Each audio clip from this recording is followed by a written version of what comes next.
it's Messi!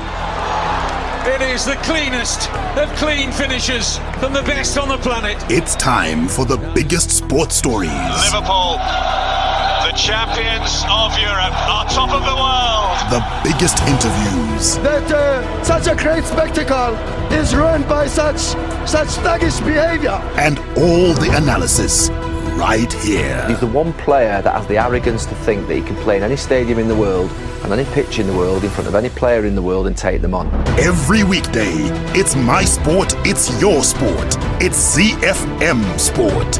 Let's join the team for the biggest show in the world of sport on ZiFM Stereo. My station, your station. Throwback Thursday, and it's a very good evening, Zimbabwe. Welcome to ZiFM Sport. This is the Power Profile Show where we showcase and profile the leading sports teams, the memorable tournaments, and the biggest stars in the world of sport. Over the last 5 weeks, we took a look at memorable FIFA World Cups like Italia 90 and South Africa 2010, Africa's World Cup. This time, it's the turn of tennis as we dive into the women's game to profile the three modern greats of the women's game. Tonight, we start with Martina Navratilova, who undoubtedly was the leading tennis player in the late 1970s and early 1980s. Martina Navratilova was born as Martina Subotova on October 18, 1956. In Prague, Slovakia, now known as the Czech Republic. She takes center court on your Power Profile on ZiFM Sport. My name is Mike Madoda. With me is Chris Midzi, Barry Manandi, and our producer is Sean Tafirenyika. Hi, this is Benjamin Locke. I'm on the Zimbabwe Davis Cup team, and you're listening to ZiFM Sport. We'd love to keep it interactive here on ZiFM Sport. Get in touch with us. Follow and interact with at ZiFM Sport on Twitter as well as Facebook, or in our individual capacities at Chris Midzi, at Barry Manandi, at Mike Madoda, at Sean Tafirenyika. Tonight, it's the turn of Martina Navratilova. She's certainly one of the modern greats of tennis. Barry, of course, you're a lot older than the rest of us here on the show, and you would have perhaps fond memories of Martina Navratilova. Very fond memories, and in truth, fond memories mostly at Wimbledon. I think largely because of its iconic status and also how well she did at Wimbledon. I think of her 18 Grand Slams, I think she's the bulk of them, actually 9 are at Wimbledon. So her winning at Wimbledon is certainly a memory that I cherish. Also the fact that she was in all white, as is the custom at SW19. It also makes it sort of burnt into your memory. She was possibly one of the first power players on the women's tour, and that also ingrains in your memory. And of course, like you pointed out, Barry, she won 18 Grand Slam titles, including all-time record of 9 at Wimbledon. She also has 4 US Opens, 3 Australian Opens, and 2 French Open titles. She completed a career Grand Slam at the 1983 US Open and held all 4 Grand Slams at the same time when she won the 1984 French Open. Just taking a look at those figures, those numbers, Chris, those certainly confirm her as a modern great in the women's game.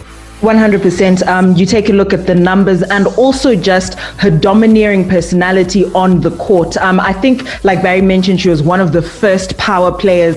Just taking a look at the way that she played, and she was one of the first also in terms of athleticism and being more than just a tennis player. She was a true athlete from the way that she trained to the way that she played, and obviously then translated into her game as well in how dominant she was throughout her career.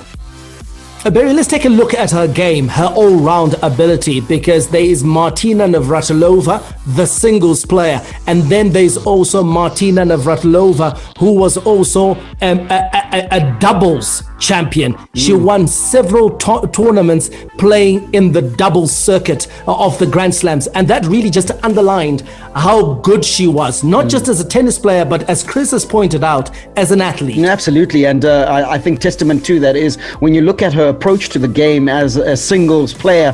She used to love attacking, and it wasn't about sort of being defensive and then seeing whether there would be a gap that would appear. She would create the gaps because and that attacking style would see her spend most of her time at the net, and we don't see enough of net play in the modern game, as it were, because perhaps now baseline has become the preferred style of both on the men's and women's tour. But if you look at old footage, if people get access to it, and when we watched it live, because we're as old as dinosaurs, the amount of time that she came to the net and the way that she attacked her opponent made you get rattled, and as a result, if you never centered yourself, you were done for. Also, that assisted her in the doubles game, because in the doubles, you when you have a very attacking partner, it then sort of defines the roles, so your partner can then be more defensive, and I think that's testament to the amount of doubles titles she won because of creating that balance in her doubles game. Certainly one of the greats. A truly all-round player, Martina Navratilova. I mean, just take a listen to this. 167 singles titles.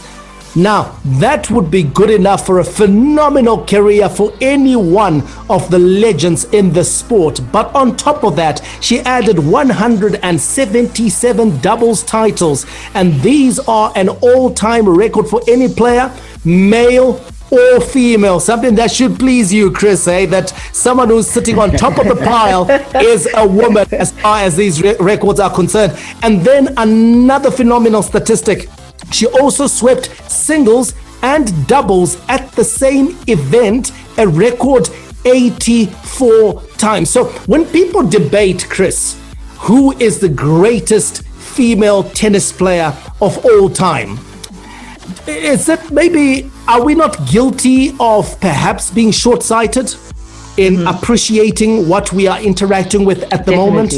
In terms of perhaps praising the stars that we are watching on TV, because I know Serena Williams is fantastic and she's won more Grand Slams than Martina Navratilova. But when you take a look at those records that I've just spelt out, when you take a look at those numbers surely make a solid case for Martina Navratilova to be the GOAT, the greatest of all time. I think a lot of the times one metric, like you pointed out, is the number of Grand Slams. That is the metric that a lot of people will use to judge a player.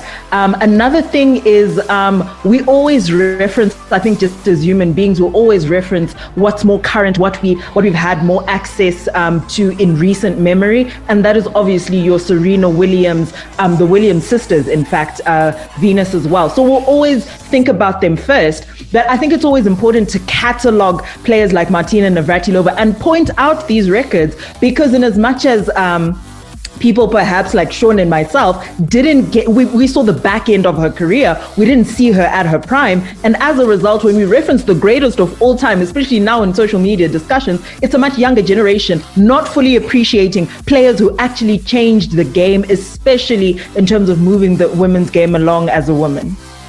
Well, let me just rattle off some statistics. Barry, I know you want to chime in, but here are some more statistics just to add to her phenomenal career, okay? So she rose to number 1 on July 10, 1978 after winning her first Grand Slam title to Wimbledon.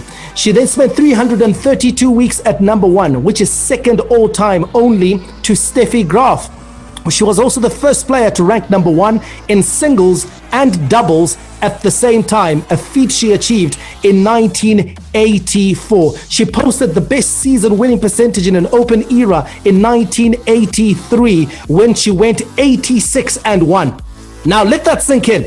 She won 86 matches and lost only 1. She had a win percentage of 98.9%. Yeah. She also owns the longest winning streaks in the open era in singles, 74, and doubles, 109 matches. Guys, You know what, Mike? You and Chris have opened up an absolute Pandora's box, because I think we are too fixated on the Grand Slams. But if you look at it, we only have 4 Grand Slams a year. You can't gauge a player's consistency, dominance over the Grand Slam. Yes, it's harder to win a Grand Slam for sure. We'll admit that. But I think that titles are what we should define as being the dominance and consistency of players. And with the numbers you just railed off for Martina Navratilova, guys, she makes a very compelling and strong case to be in that conversation of the GOAT. Because look, we talk about Margaret Court. I never watched Margaret Court.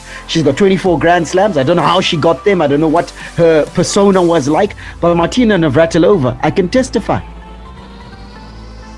You can certainly testify, and you know what? One of the things about Martina Navratilova was that she was just a larger-than-life personality. Even on the tennis court, she's the player that would immediately sort of like draw you to her. She would attract your attention. She was a fantastic player, but she was also a larger-than-life character, Chris, off the court as well. Absolutely.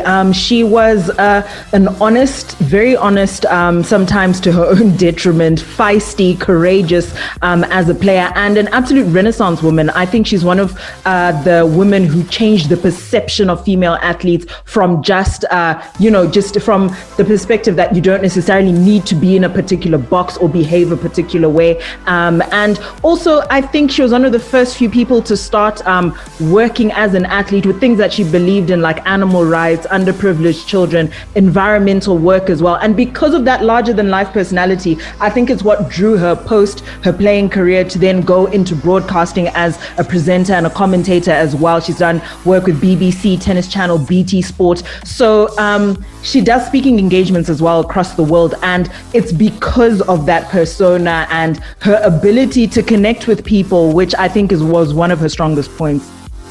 Well, Chris, Zlatan Ibrahimovic famously last week came out and said that, listen, athletes should stick to sport and that you really shouldn't be dabbling. I wonder what he would make of the likes of Martina Navratilova if he had been playing in that era. Zlatan Ibrahimovic is a little bit short-sighted, and we know him for talking a lot more than he thinks. So I think it's...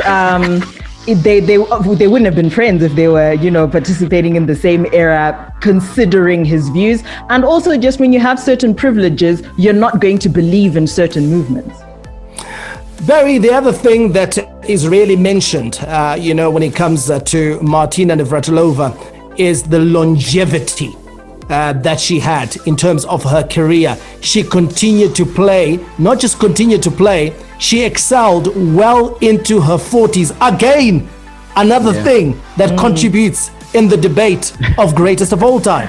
Absolutely. I mean, retiring in 1994, that's just yesterday. I mean, played her doubles and mixed through to 1995-96 season. So remember, she ended her career wearing spectacles on the court. Yes. She was actually playing with spectacles. 100%. And so that longevity as well, that ability to take care of your body. Chris mentioned that at the top of the show, talking about the fact that she was one of the first athletes to infuse the scientific elements of your nutrition, your training regimen, you making sure that you were in peak physical condition. And I think that carried her through her career. I mean, we've seen it in countless examples. You look at your Cristiano Ronaldos, you look at your Messis of this world, James Milners. They have long careers because they take care of themselves, and Martina Navratilova did exactly that. And not only did she just stay in the game, as you quite rightly point out, she was still being dominant at that advanced age. So again, guys, let's start this conversation and build the momentum around the conversation to do with the greatest of all time, and dispense with this metric of Grand Slam titles and look at things holistically. Yeah, we need to look at the careers. Barry, you mentioned the fact that she retired in terms of her singles career. at the end of 1994. But here's the thing, she actually played a lot longer than that, especially in the doubles format, where between 2000 and 2006 she was playing, and she also played at 7 singles events between the years 2002 and 2005. And at the 2004 Wimbledon tournament, she became the oldest woman to win a singles match in the Open era at the age of the tender age of 47 years and 8 months. She then played the final match of her career in the 2006 US Open mixed doubles final, okay? Not tournament, in the final. And she became the oldest woman to win a Grand Slam title a month short of her 50th birthday. She won that tournament. Okay, a month short of her 50th birthday, she won the doubles title at the US Open. This is a phenomenal achievement, Chris, and it just speaks volumes about her level of fitness, about the manner in which she took care of her body, because for you to be challenging at the age of 49 makes you a very phenomenal athlete. Yeah, it makes you a very phenomenal athlete. What happened with her, I think, after her move to the United States, she gained quite a bit of weight and she was completely out of shape. What she did was she actually lived with the lady who was in charge of her fitness and her training and her nutrition. And because of that, she was in peak physical condition for majority of her career. She was taking it very seriously. And even just in terms of her physique, looking at it, she was muscular as a player. She was one of the first woman to actually come out and be comfortable with the way that she looked because of the kind of power she needed for her game. So like Barry said, that probably carried her right through her career, and just that consistency and playing that consistently well into your career, I think that's probably why she was able to get up to 50 and be getting to a doubles final. Well, every great athlete, every great sports team always has a great rival that pushes them all the way. You take a look at Lionel Messi, Cristiano Ronaldo has been there. You take a look at Barcelona, Real Madrid has been there. You take a look at the rivalry between Manchester United and Liverpool. You take a look at those rivalries, they are also there in the world of tennis. And Martina Navratilova, Barry, had one great rival, and of course, her name, Chris Evert. Let's hear from both who talk about how they met and how their rivalry grew. You know, I still remember the first time I saw Chris just playing backgammon with Frank Hammond, who was a tour umpire. Playing backgammon in the club in Fort Lauderdale. That was my first tournament. That I don't know, because I didn't know the game. I didn't know what they were playing, but they were playing backgammon. I learned a couple weeks later. I learned how to play backgammon. But and you know, little did I know we were going to play each other, of course, so many times. We played fourth week of that tour in Akron, Ohio. It was the first time we ever played against each other, and my goal was just for Chris to remember my name. I know. She loves to say that. I hear that story all the time. And I played her, and I was like, you know, who is this? She was brilliant, even at that age. She was brilliant. I'd never seen anything like it before. And she gets mad at me when I say this, but she was she had a few too many pounds on her. Okay, how can I say that delicately? Okay, she was a little chubby because she was still a girl. She'd come to America and you started eating all the junk food. I came to America and I ate, it wasn't junk food, I just ate too much, but it was a completely different diet. I discovered pancakes, cereal, and sugar, basically. I mean, we didn't have that in Czechoslovakia growing up. I put on 20 pounds in 2 weeks while playing tennis. By the second week, which was Dallas, I had to buy new shorts because I couldn't fit into my shorts. I didn't know, but I thought, oh, I'm looking more like a woman. So I was actually proud of the extra pounds. Well, I was playing her and I was thinking to myself, she was so athletic and she hooked that lefty serve, got me every time on the backhand side, but she was very emotional at that time, and I thought, I still am. If she could ever, but you just control it a little bit. You curbed it and controlled it much better. But if she was almost like in tears on the court when she wasn't playing the way she wanted to play, and I thought, I'm in big trouble if this girl ever got together. I'm in big trouble because she was really a talent then. Z. Now, Martina Navratilova and Chris Evert, they met a crazy 80 times over the course of their career. And the head-to-head is actually in favor of Chris Evert, Barry.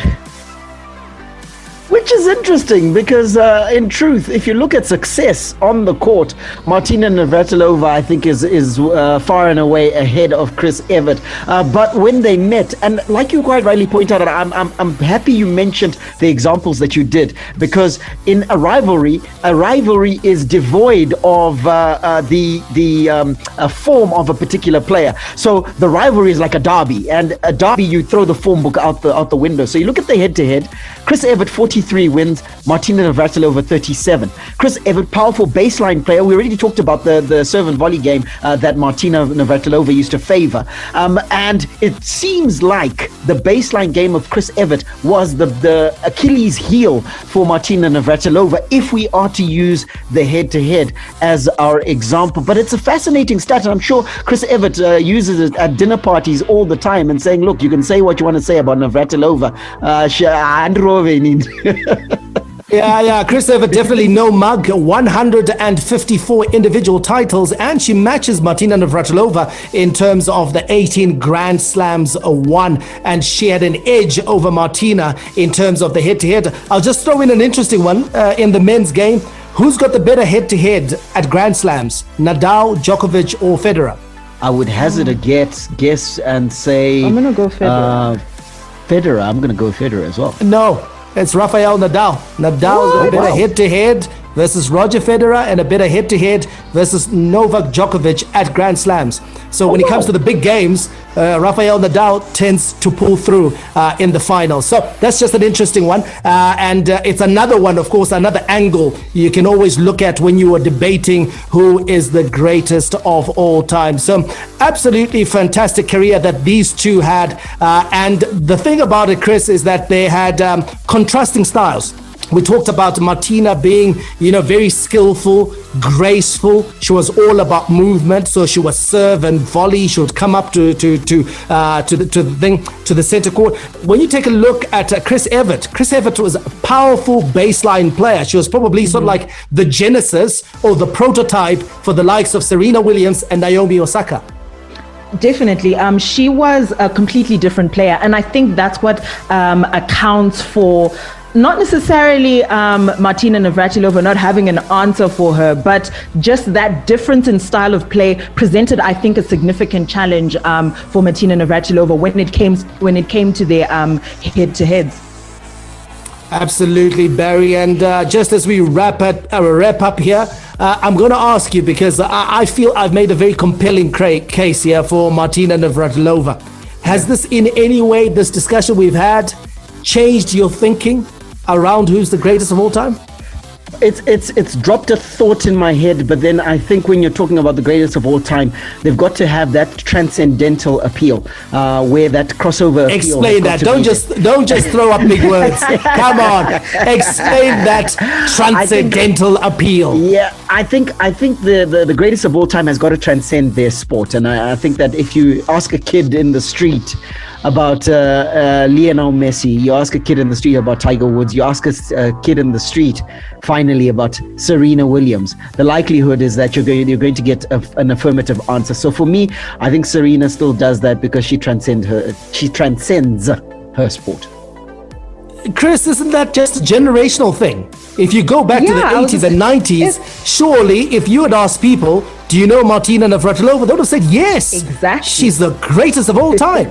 That's exactly the issue. Is there's a lot of sentiment when it comes to discussing who's the greatest of all time, because a lot of the time it comes down to how old are you? Who have you seen play a lot more than the other person? And what is happening in terms of recent memory? And because of social media, and this becomes a very distinct thing, we are seeing a lot more of certain personalities than others because of social media. So it's night and day for me. It becomes a generational thing. It becomes about sentiment if we're now not using simple numbers to dictate who's the greatest of all time. Can I just prove it for you, Barry? Yeah. Who is the better player, Kevin De Bruyne or Steven Gerrard? I would say Steven Gerrard. Okay, and I think, to be honest, there's no debate there, because Steven Gerrard did the things that Kevin De Bruyne did, like ever so regularly, and made it normal. Daily. But if you ask the modern generation, if you had to do a poll right now on Twitter, who is the better player between KDB and Steven Gerrard, I bet you that KDB would probably get 80% of the votes. Because it's a generational thing. Because people are not exposed right now to the exploits of Steven Gerrard. Right now they are watching KDB.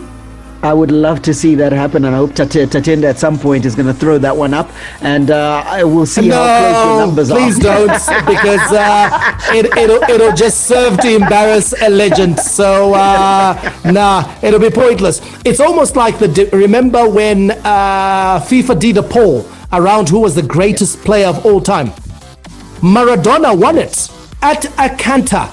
Pele wasn't even in the running, and then FIFA had to backtrack and say no, we're no longer going to use the poll because the result that they expected didn't come through. So when it comes to things like polls, they don't always tell the full story, and of course we'll never get to hear the full story of Martina Navratilova. I mean, she was in many ways the very personification of tennis. She won everything there is to win in the sport, achieving perfection in more than one technical aspect. She dominated so thoroughly and for so long that at times it was difficult to look beyond her when anyone mentioned the word tennis. Martina Navratilova, one of the modern greats of the ladies' game in tennis.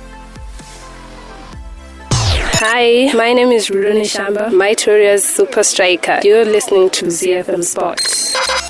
All right, we leave you with our play of the day, Throwback Thursday, of course, and fittingly, we go out with Elton John. This is I'm Still Standing, a favorite of mine as well, and also a favorite of Martina Navratilova's. When she started traveling to the US, none of the songs she taped from the radio really grabbed her. Those feelings shifted when she heard this song. Hopefully, they will shift too as you hear this song. If you're hearing it for the first time, this is one of the classics. It's from 1983.